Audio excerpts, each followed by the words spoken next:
So my name is Rubinacci, and in this video I'd like to talk to you about the tools and techniques that I use to help myself get through a spike.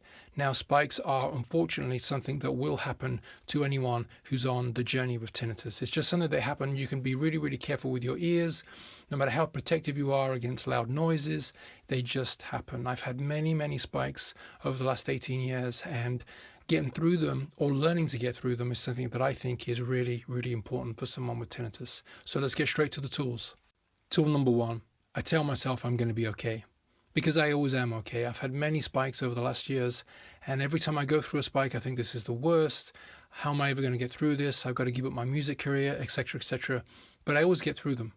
And I always find habituation again. It might take some time, but I always do. I always get back to a place where I have peace of mind and some form of habituation. So it's important to tell yourself that you are going to be okay, because getting your mind in the right state of mind is absolutely vital. If this is your first spike that you're going through right now while you're watching this video, don't worry. Take it from someone that's been through many spikes. You will find a form of habituation and peace of mind.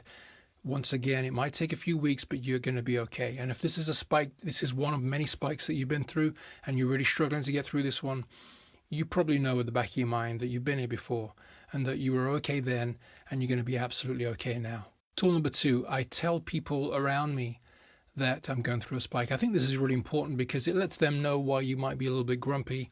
It also gives you a little bit of leeway, because it allows you to say to them, look, can you guys be a little bit conscientious of your noise, your sound levels around me? That's a little bit tricky for me because I have a 16-year-old daughter, and teenagers, as they do and should, make some noise. But she's conscious of the fact that I might be going through a bit of a grumpy, sensitive time with my ears, so she tries her best to be quiet with her volumes. And I just think it gives you a little bit of leeway too, because if you have some sort of grumpy moods or you're a little bit sort of temperamental, it just gives you a little bit of room to maneuver. And that's what you're looking for right now. You're looking for a little bit of room to maneuver so that you can get through this period and then get out the other end okay. So I tell people that I'm going through a spike, and I need them to just be a little bit conscientious of that. Tool number three, I use sound therapy. Now, I don't use sound therapy every day, and this is one of the reasons why. When I'm doing okay, day to day, I don't rely on sound therapy because I want something to be there if I need it. It's like a buffer for me. So on a normal day, I don't use it. When I'm going through a spike, it's something that I can grab, I can go to, and it gives me comfort. The app that I use is called T-. It's one of many apps that you can find on the App Store. I happen to know Rupert, the co-founder. They do a fantastic job. It's a great app, but there's many apps that you can use. The way I use it is I put it on my phone. I have it on a low volume, so it's below the volume of my tinnitus so that it doesn't aggravate my tinnitus. And I just have it when I'm in quiet rooms. When I'm outside, when I'm doing stuff that there is sounds around me, I don't use it again. I only use it when I absolutely need it. Now, the current research is that it's okay to use sound therapy for extended periods of time. It doesn't seem to have any adverse effect on your ears. So that's also something to be aware of, that it doesn't seem to have any adverse effect on you. So when I need it, when I'm going through a spike, it's something that I can go to and I can grab, and it gives me a little bit of comfort. And comfort is something that I use for tool number four. I have comfort tools. These are TV programs that I rely on that I know are going to make me feel good. In my case, it's Frasier, The Office, those sort of things, very upbeat, light-hearted comedy. I watch TV shows that make me feel good. I do things that I like, that I enjoy, things that make me feel happy, because I know that I need to get my state of mind in the right place so that I can get through this period. So I go for nice walks. I try and reduce my work levels just a little bit, not much, but I just try and give myself a little bit of room to maneuver and uplift my mood by going to things that I enjoy, like TV shows, uplifting documentaries, that sort of thing. I think this is really important, because your mind is much more powerful than you think. So if you're feeding your mind uplifting, happy things, you will eventually get back to a happier place, even though you're going through a really big spike. So comfort tools, find your comfort tools, make a note of them, and use them when you're going through a spike. Tool number 5, I treat myself well. Now, you should treat yourself well all the time, of course, but when I'm going through a spike, I look at everything around me and I say, how can I sort of tweak these a little bit so that I feel a little bit better about myself? I look at my food. Can I start eating better food? I mean, I generally eat good food anyway, but can I eat more food that I like that makes me feel good? My caffeine, do I have to bring my caffeine levels down? I don't particularly sort of find that caffeine does that, but I just look at all the things around me and say, can I tweak it in a way that makes me feel better? My sleep, I look at my sleep patterns. Can I get more sleep? Can I go to bed a little bit earlier and perhaps grab another hour or two of sleep? Am I getting enough fresh air? I just generally look at my body in general and think, are there ways that I can make myself feel a bit better? Do I need to do more exercise? Should I go swimming? Should I go for a walk in the woods? All these things are just making yourself feel better and getting you through the spike. Tool number 6, and this might not seem a very important tool to you, but for me, I find this really important.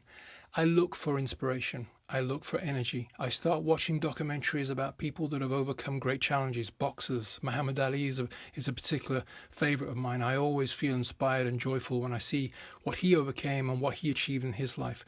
It might sound ridiculous to say this, but I don't think so. I actually think this is hugely important because your state of mind is much more important than you think, especially when you're going through a spike. So I look for quotes. I look for uplifting documentaries. I stay away from down, depressing, violent sort of TV stuff. I avoid all that stuff. I don't need that in my mind. I need uplifting, positive vibes in my body and in my mind. So I search them out. You can't just wait for them. You've got to search for them. I look at tennis players, for example, Federer. One of the quotes that I love from him, he says, you become a professional when you learn to play through pain. I love those sort of things because you realize that life is full of challenges and life's also full of people that have overcome their challenges. And this is a challenge that I've got to overcome. And you turn your problem into a challenge, which anyone that's watched or read my books will know that that's one of my favorite quotes. Turn your problem into a challenge. And one of the ways of doing that is being inspired. Get yourself inspired. Read, watch uplifting documentaries and avoid negative, down stuff on TV and on the radio, that sort of stuff. You don't have to put your head in the sand, but try and actively seek out inspiring videos, inspiring books, and inspiring documentaries because it makes you feel stronger and better about your situation. I really think this is an important tool. And lastly, tool number 7. I go back to tool number 1. I tell myself I'm going to be okay because I always am okay. You've got to keep your mind in the right place because spikes are really difficult to get through. This year alone, these last 12 months, I've been through 2 of the worst spikes I've ever had in my life. I was exposed to 2, unfortunately exposed to 2 loud noises that I had nothing to, they were just around me that happened. And I'm really careful with my ears. They happened, they set 2 major spikes, probably the 2 worst spikes I've ever been through. And you go through all the same emotions. I've got to give up my career. How am I going to get back on stage? How am I going to go back into the recording studio? How can I do this, etc., etc.? And you know what? Every time I'm okay. I get back to habituation and I love it. I'm enjoying habituation right now and I'm really enjoying it. So I go back to tool number 1 and I tell myself, I got through it then. I'm going to get through it now. And you, if you're going through a spike right now, you're going to be okay. If this is your first, take it from me. I've been through many really, really bad ones. I have very bad tinnitus and I'm a musician, so this stuff is complicated. You're going to be okay. And if you've had spikes before and this is a really bad one, you already know. You've been here before and you're going to be okay. So I want to leave the video on this uplifting and hopefully optimistic vibe. If you like this video, then please check out my website, helpmytinnitus.com, where you can see all my interviews, you can see my opinions, you can download my free PDF book, 5 Tips for Tinnitus. You can also check out my books on Amazon. I've got 2 books available on Amazon, Overcoming Tinnitus, which is the general tools and principles for overcoming tinnitus. And the second book is called A Musician with Tinnitus, where I discuss the technical ins and outs of being a musician with tinnitus. So you can find that on helpmytinnitus.com. But for now, I want to say thanks for watching. You're going to be okay. Hello folks, my name is Rubinacci, and in this video I'd like to talk to you about the tools and techniques that I use to help myself get through a spike. Now, spikes are unfortunately something that will happen to anyone who's on the journey with tinnitus. It's just something that happens. You can be really careful with your ears. No matter how protective you are against loud noises, they just happen. I've had many spikes